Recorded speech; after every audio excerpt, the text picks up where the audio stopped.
Meu Salvador e amigo, eterno Consolador, trouxe esperança ao aflito e paz ao seu coração. Oh, e paz ao seu coração. Grandioso é o teu nome, digno de todo louvor, Deus Criador do universo,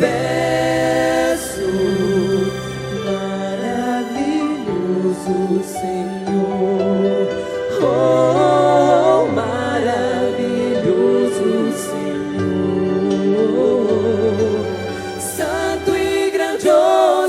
Teu nome, digno de todo louvor, Deus Criador do universo, maravilhoso Senhor.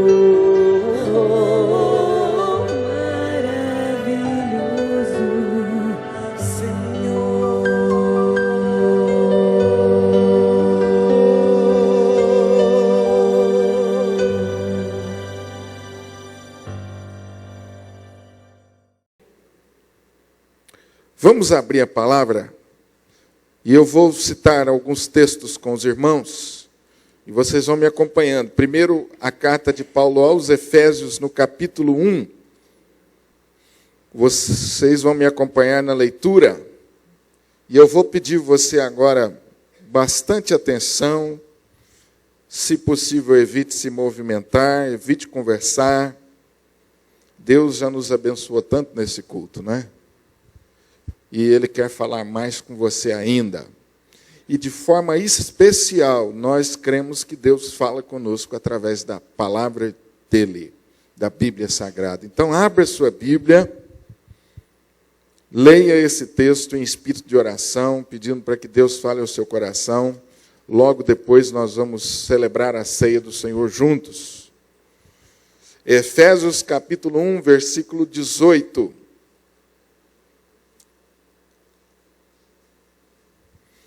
Iluminados os olhos do vosso coração, para saberdes qual é a esperança do seu chamamento, qual é a riqueza da glória da sua herança nos santos, e qual a suprema grandeza do seu poder para com os que cremos, segundo a eficácia da força do seu poder. Repetindo, iluminados os olhos do vosso coração para saberdes, versículo 19, qual a suprema grandeza do seu poder para com os que cremos. Amém? Grave essa expressão, qual a suprema grandeza do poder que opera nos que creem. Capítulo 3 agora de Efésios, o texto com o qual nós abrimos o nosso culto e nós vamos ler novamente. 3, 20. Ora, aquele que é poderoso para fazer infinitamente mais do que tudo quanto pedimos ou pensamos, conforme o seu poder que opera em nós. Agora você vai para Gálatas, é o livro anterior a Efésios, capítulo 5. Gálatas 5, 7. É só você voltar algumas folhas.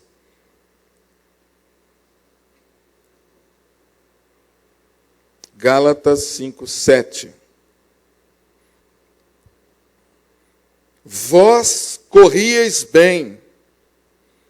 Quem vos impediu de continuardes a obedecer à verdade?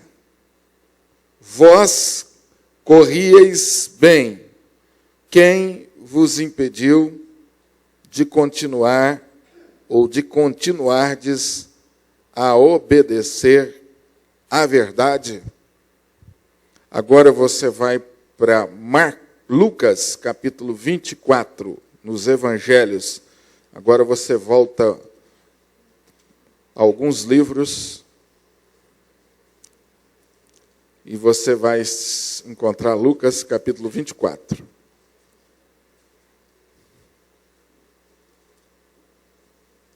Lucas, capítulo 24, versículo 13 em diante.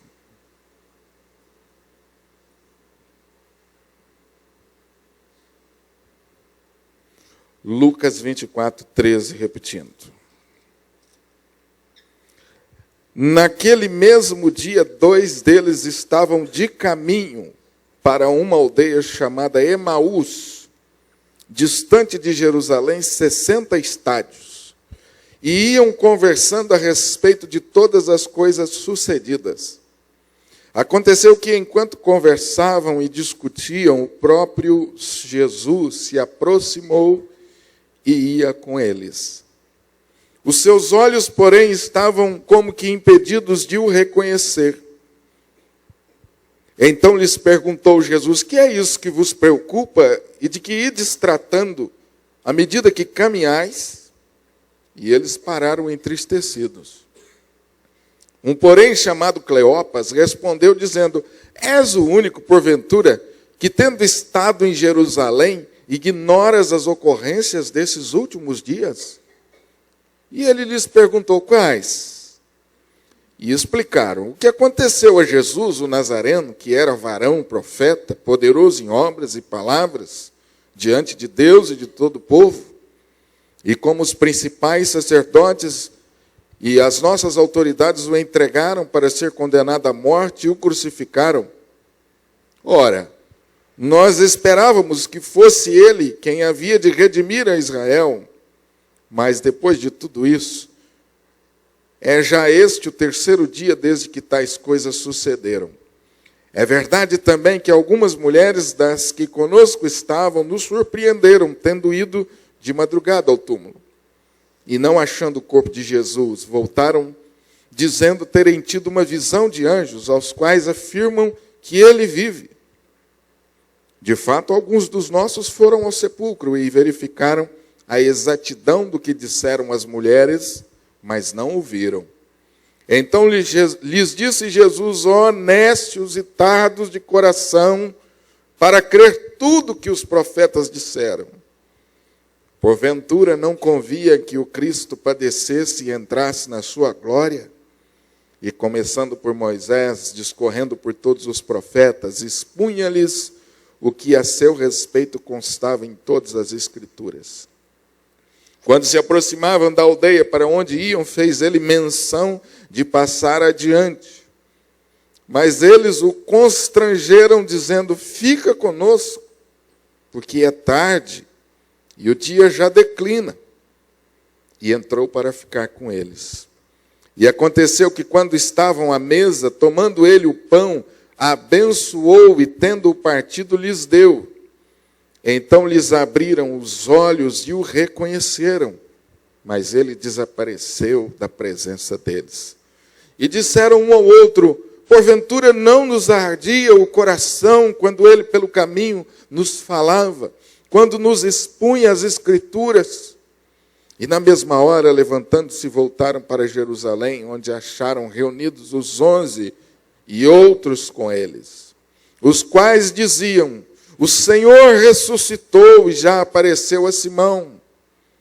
Então os dois contaram o que lhes acontecera no caminho e como fora por eles reconhecido no partir do pão. Deus abençoe a palavra, queridos, lida. Amém? Vamos orar mais uma vez, gente? Deixa a sua Bíblia aberta aí nesse texto. Nós vamos orar mais uma vez. Pai querido, o Senhor já tem sido tão bom conosco, Senhor, nos fazendo esta noite ouvir a sua voz, através dessas canções, tendo o nosso coração se sensibilizado. Agora, Deus, fala mais conosco, Senhor. Nós precisamos ouvir a tua voz, nós somos ovelhas que precisam ouvir a voz do pastor, porque senão nós nos perdemos. Precisamos ouvir a voz do pastor, porque nela nós temos segurança. Fala conosco, Senhor. A tua palavra nos dá direção. Fala conosco, a tua palavra aquece os nossos corações, a tua palavra nos traz ânimo. Fala conosco, Senhor, a tua palavra salva a nossa vida do pecado. Nós te pedimos isso humildemente, em nome de Jesus. Amém? Eu vou dividir a minha palavra desta noite em duas partes, para que a gente não saia daqui muito tarde e não se torne cansativo. Eu quero falar com você sobre o seguinte tema nesses 2 domingos. Nós precisamos de algo mais. Nós precisamos de algo mais. A vida cristã, na Bíblia Sagrada, é comparada, é proposta para nós, em termos comparativos, com uma caminhada. Essa é uma das figuras prediletas do apóstolo Paulo, quando fala sobre a vida cristã. Ouça alguns versículos. Andai de modo digno da vocação. Andai não como os gentios andam. Ainda em Efésios, andai em amor. Capítulo 5, versículo 8 de Efésios ainda. Andai como filhos da luz. 2 Coríntios, porque não andamos por fé. Porque nós andamos por fé e não pelo que vemos. Andar sugere progresso. Andar sugere um processo progressivo. E a palavra de Deus estabelece para nós, de forma comparativa, a vida cristã, de forma didática, falando desta caminhada da vida cristã, que tem início, que tem um processo e que tem um final. Nós começamos, nós estamos caminhando e um dia nós vamos terminar essa caminhada quando estivermos juntos com o nosso Pai do céu. A Bíblia diz que Enoque andou com Deus e Deus o tomou para si. Eu quero perguntar a você, como que você está nessa caminhada? Daqui a pouco nós vamos tomar os elementos da ceia do Senhor, e a Bíblia nos diz que nós devemos fazer isso com o máximo possível de consciência e de seriedade, com discernimento. Paulo diz, olha, examine-se a si mesmo. E assim então você coma e beba do pão. E o resultado disso, feito com temor e tremor, será a nossa edificação espiritual. Então, quando tomarmos esses elementos, você deverá, se ainda não fez, uma avaliação, deverá pensar um pouco sobre como está essa caminhada, uma vez que a vida cristã é uma caminhada. Como que você está nessa caminhada? Eu quero dizer a você que, basicamente, quando estudamos a Bíblia, nós caminhamos de duas formas. Basicamente, a Bíblia diz que nós temos duas formas para caminhar. Ou nós caminhamos no poder de Jesus, ou nós caminhamos na força humana, na força própria. Ou nós caminhamos na dependência de Deus e do seu poder, ou nós caminhamos na dependência da nossa própria força, dos nossos próprios recursos. Como você vai indo na sua caminhada de fé? No poder de Deus ou na força do homem? Paulo escreveu aos Gálatas no capítulo 5, versículo 7, palavras exortativas e palavras de encorajamento para que eles continuassem firmes nessa caminhada, assim como começaram. Porque Paulo recebeu a informação de que muitos estavam se desanimando no meio dessa caminhada. E então ele faz uma pergunta. Vós, ou vocês estavam correndo bem.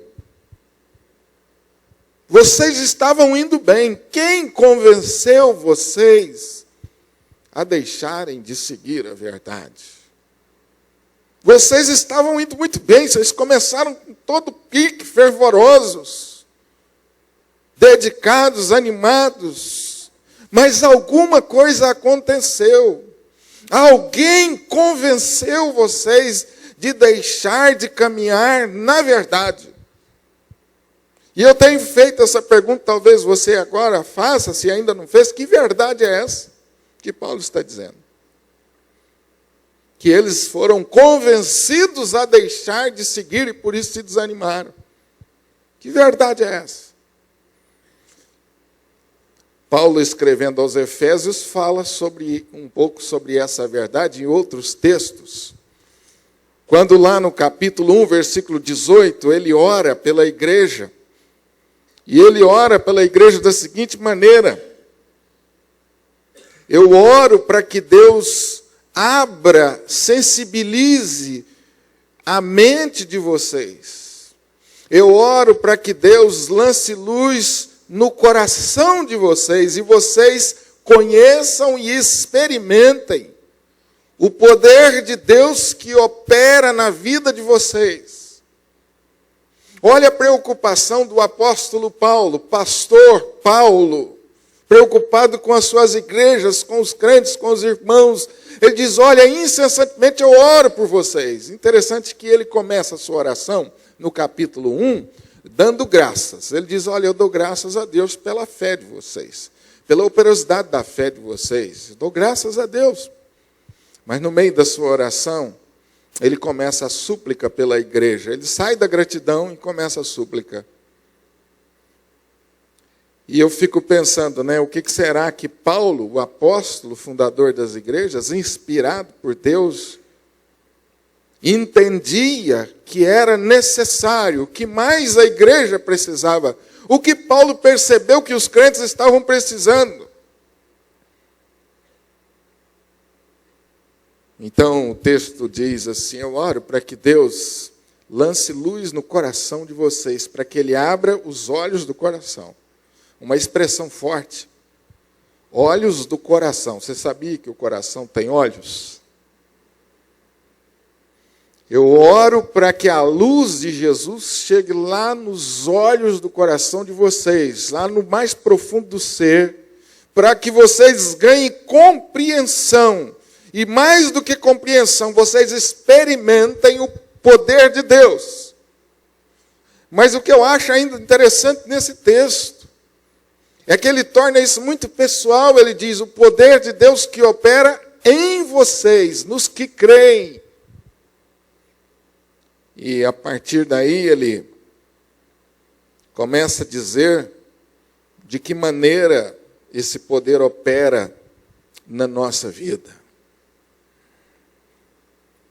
O texto que nós lemos, em Lucas capítulo 24, fala de uma caminhada, a conhecida caminhada de Emaús. E eu quero, junto com você, pensar sobre como nós podemos caminhar no poder de Deus. Como nós podemos caminhar no poder de Deus? Porque essa é a pergunta.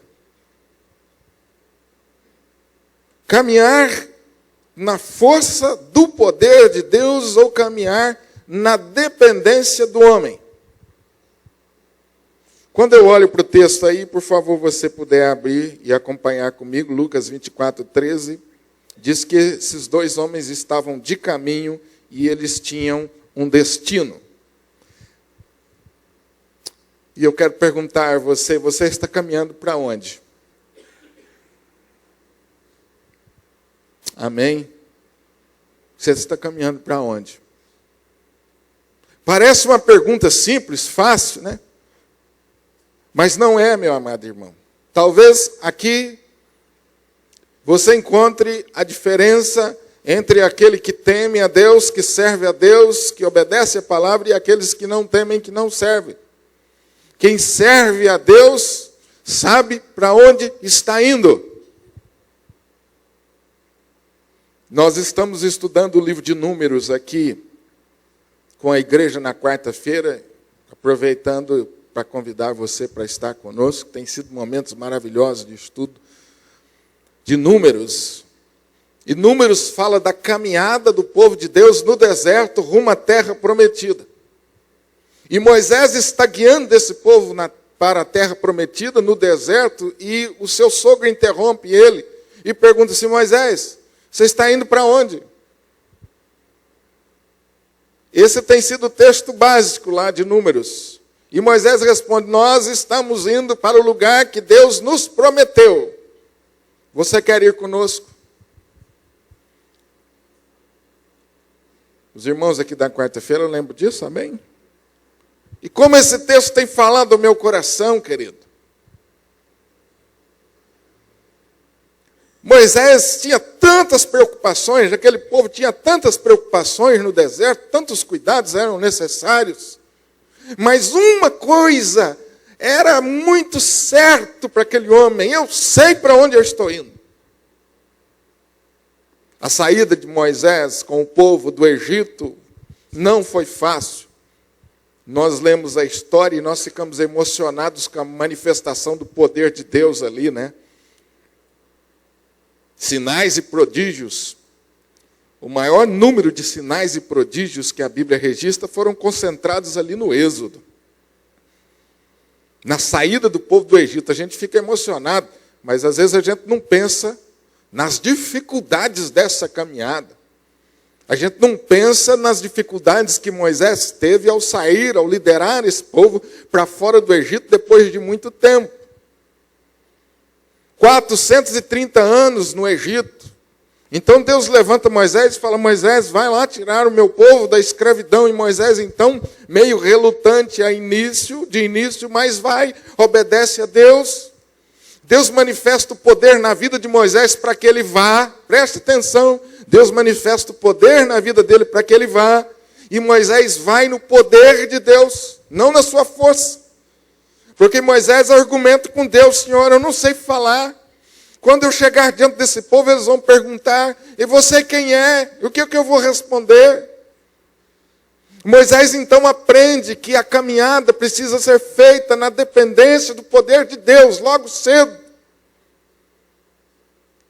E Moisés então aprende logo cedo também a importância disso, porque ele enfrenta nada mais, nada menos do que o faraó, o exército de faraó. Ele enfrenta uma cultura idólatra, um homem do coração duro.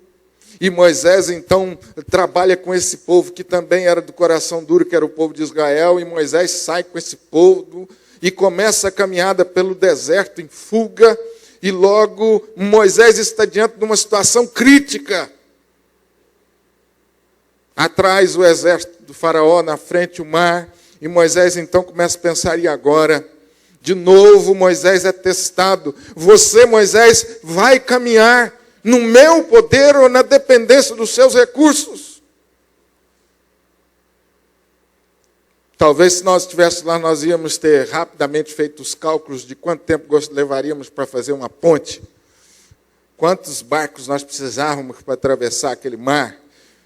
Usar mão de todos os recursos possíveis, mas Deus leva Moisés e seu povo a uma situação que não tinha recurso. Exatamente para que o povo aprendesse que a caminhada é no poder e na dependência de Deus, e não na força e nos recursos do homem. E Moisés então sai com esse povo para a caminhada. Meus irmãos, de acordo com os estudiosos, quando o povo está ali nessa caminhada, depois de um ano, esse povo já é um número de 3 a 5 milhões de pessoas. 3 a 5 milhões de pessoas sendo guiado por um homem do deserto. Misericórdia, Senhor. Esse homem não existe, o tal do Moisés. Então Moisés liderando esse povo, os problemas começam, as manifestações de rebeldia, de dúvida, de incredulidade, o medo toma conta deles na caminhada, mas nunca Moisés perdeu de vista o seu destino. Nunca Moisés duvidou: para onde eu estou indo? Sabe, meu irmão, a nossa vida é exatamente assim. Cheia de contratempos, cheia de infortúnios, cheia de decepções, cheia de gente complicada. Pessoas nos quais nós apostamos e nos decepcionam profundamente, deixam marcas terríveis na vida da gente. E quantas pessoas se desanimam na caminhada por conta disso? Pessoas machucadas, que carregam durante anos nessa caminhada esse peso do ressentimento, da amargura. Quantas pessoas! Vós corríeis bem, vocês estavam indo tão bem, o que foi que impediu vocês de continuarem caminhando? Se você sabe para onde vai, se você tem certeza do seu chamado, não há nada que vai impedir você de continuar firme nessa caminhada. Nós precisamos, e nós começamos, só é possível começar no poder de Deus. Você já começou a sua caminhada de fé? A caminhada de fé começa quando nós entregamos a nossa vida ao nosso Senhor e Salvador Jesus. Isso marca o início da nossa caminhada. Não é quando nós entramos na igreja, não. Aliás, essa tem sido a matéria que nós estamos estudando na classe de novos. Eu já disse aos irmãos, essa é a primeira pergunta: o que é preciso para me tornar membro da igreja? Os irmãos estão lembrados? O que é preciso para me tornar membro da igreja? Gostar da igreja, me tornar membro da igreja, gostar da igreja, morar perto da igreja, gostar da doutrina, enfim, gostar da música, tudo isso é muito importante. Mas o que é preciso para você ser batizado e tornar-se membro da igreja? É você passar pela conversão. É você ter uma experiência com Deus que nós chamamos teologicamente de conversão. É uma experiência dramática. A nossa caminhada começa assim, quando nós nos rendemos e falamos com Deus: Deus, não dá para caminhar mais sozinho. Primeiro, Senhor, eu não sei para onde eu estou indo. E segundo, não dá para continuar caminhando sozinho, eu preciso de Ti. E então nós nos rendemos nas mãos de Jesus. E a Bíblia diz que Ele vem e sela esse momento com o Espírito Santo de Deus. O Espírito Santo é poder de Deus. E nós começamos a nossa caminhada, então, no poder. Quem já começou a caminhada? Pastor, eu estou na bênção, estou na caminhada. Quem já começou a caminhada? Tem gente com vergonha de levantar a mão, eu não sei por quê. Vocês estão com... Não passou desodorante? Se não passou desodorante, levanta esse mesmo. Por que a gente tem vergonha de fazer isso, hein? Eu já comecei, pastor. Isso aí a gente tem que falar alto, meu amado irmão. Já estou na bênção, pastor. Comecei no poder. Amém. Agora, a pergunta importante. Você está continuando no poder? Você sabe que o número de pessoas desistentes da carreira da fé está crescendo assustadoramente? O número de pessoas que estão desistindo. Começaram na verdade. Qual é a verdade, pastor? É que só é possível caminhar e viver na dependência de Deus, de Jesus. Existe uma outra forma de você caminhar, que é caminhar na força dos seus méritos, que a gente chama na força das suas boas obras. Deixa eu fazer uma pergunta para você, de classe de novos. Por que Deus vai abençoar você? Você orou essa noite pedindo a bênção de Deus? Eu já orei, amém? Por que Deus vai abençoar você? Tem muita gente que se aproxima de Deus em oração e fala: Deus, me abençoa. Às vezes não fala, mas pensa: Senhor, eu tenho sido um cara legal? Eu tenho sido um cara bacana, Senhor. Eu estou ali na média, eu estou um pouquinho acima da média, Senhor. Tenho procurado ser um bom marido, eu tenho procurado ser honesto em todas as coisas, eu tenho procurado ser um bom pai, tenho ido à igreja diariamente, fui até eleito agora recentemente para um cargo na igreja. Estou lá, Senhor. Então, Senhor, eu estou apresentando os meus méritos, agora é com o Senhor. E como a Kleber já disse, Jesus fala assim: trapo de imundícia essas obras suas. Trapo de imundícia essas obras suas. Sabe por que nós fazemos isso? É porque nós achamos que a caminhada da fé, de alguma forma nós estamos dizendo isso. Às vezes a gente não fala com palavras, mas está pensando e agindo. De alguma forma a gente acha que o que vai nos sustentar nessa caminhada são os nossos esforços próprios. E aí, de vez em quando, a gente diminui a vida de oração, de vez em quando a gente falta da igreja, a gente deixa de dar o dízimo. O que acontece?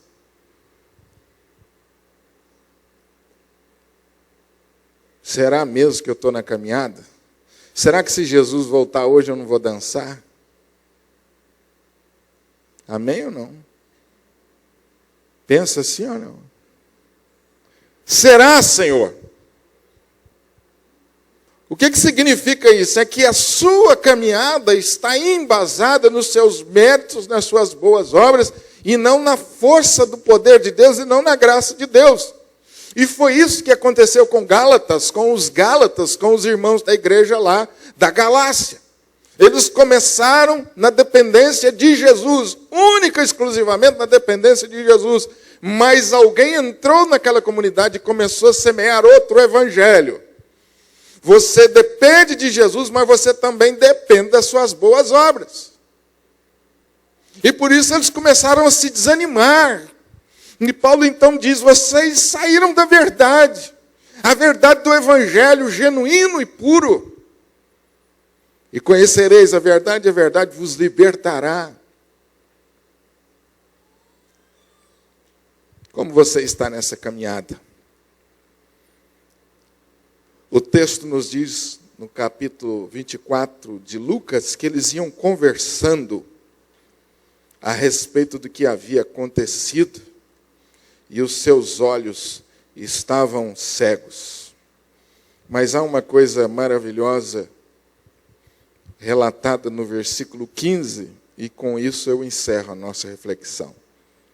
Aconteceu que enquanto conversavam, presta atenção, enquanto eles iam caminhando, conversando, discutindo, o que aconteceu? O próprio Jesus se aproximou e ia com eles.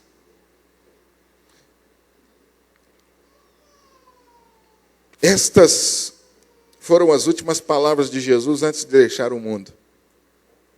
Eis que estou convosco todos os dias, até a consumação dos séculos. Pare um pouquinho e pense nessa promessa. O Deus Todo-Poderoso, Criador do céu e da terra, Senhor dos senhores, Rei dos reis, o nosso Salvador, aquele que venceu a morte, o mundo, o pecado, o diabo, esse Deus caminha diariamente comigo. Ô glória!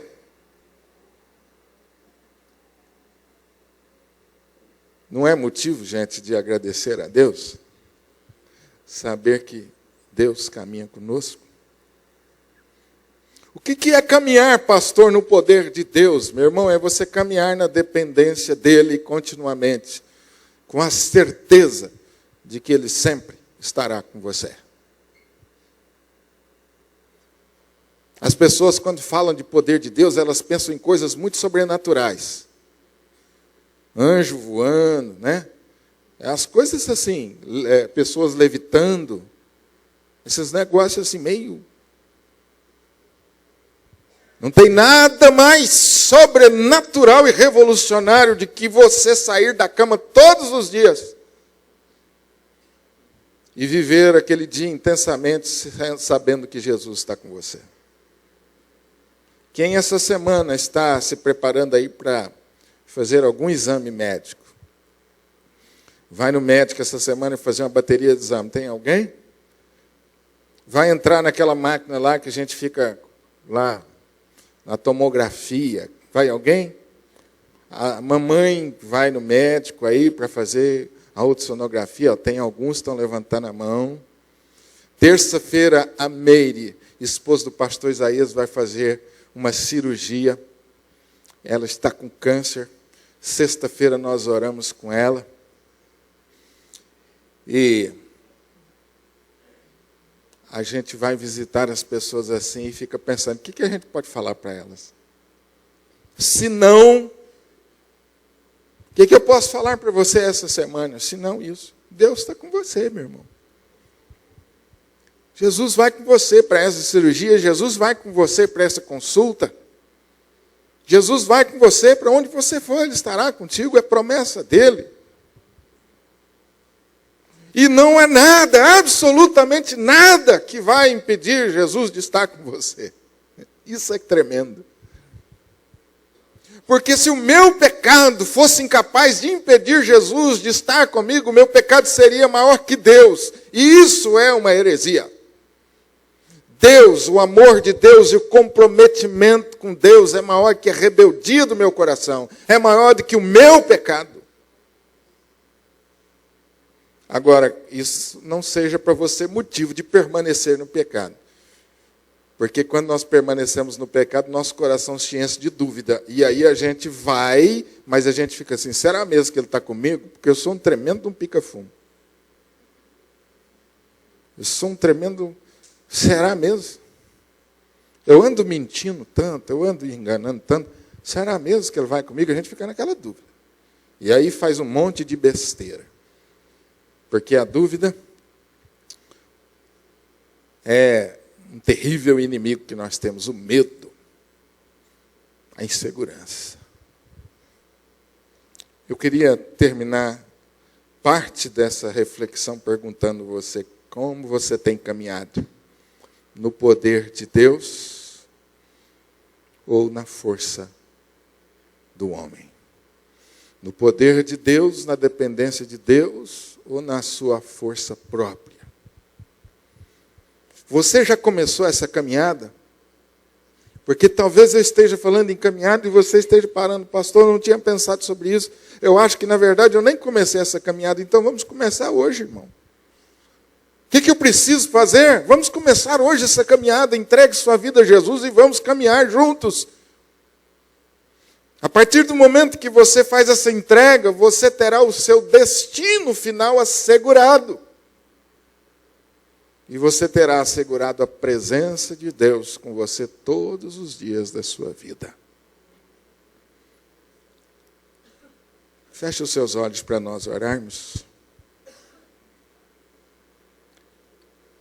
E enquanto você ora, peça a Deus para preparar você para celebrar a ceia do Senhor. Examine-se, pois, o homem a si mesmo e veja se você está caminhando no poder de Jesus ou na sua força própria. Se você está caminhando sozinho, ou se você tem convicção da presença de Deus com você, como está a sua caminhada? Eu não sei quais são os desafios que aguardam você. Mas eu sei que Jesus estará sempre com você. E isso é caminhar no poder de Deus. Peça para Deus trazer essa convicção essencial. Todos nós que queremos ter uma caminhada vitoriosa, precisamos entender isso. Todos nós, e eu sei que aqui todos querem ter uma caminhada marcada por muitas vitórias, sem medo dos desafios pela frente, sem ficar acuado por causa dos problemas que nos surpreendem a cada esquina, sem ficar com medo das pessoas que são tão volúveis, inconstantes, sem ficar com medo disso.